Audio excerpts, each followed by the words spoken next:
A city gripped by fear. A day after deadly ethnic riots, Han Chinese and Muslim Uyghurs are coming to terms with the worst ethnic violence in the country in decades. Thousands of riot police are patrolling the streets of Urumqi, and authorities have arrested hundreds of protesters.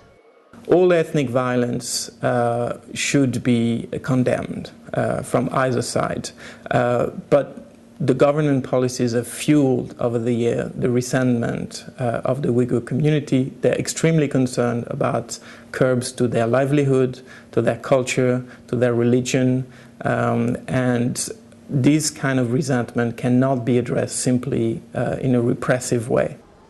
The government blames businesswoman Rabia Kadir, the Uyghurs' leader who is living in exile in the United States. But exiled leaders of the 8 million-strong ethnic group say security forces overreacted in their response to peaceful protests and fired into the crowd.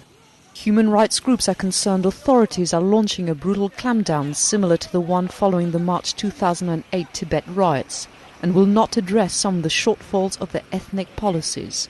You cannot equate someone who writes an article or distributes a pamphlet or even advocate peacefully greater autonomy or independence with terrorist groups or groups that use or advocate violence. And this is a distinction that the government has not been doing.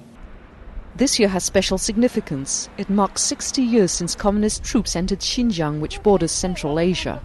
As in Tibet, many Uyghurs complain millions of settlers are moving into the region and dominating economic and political life. But for Chinese residents of Urumqi, the bloody riots come as a real shock.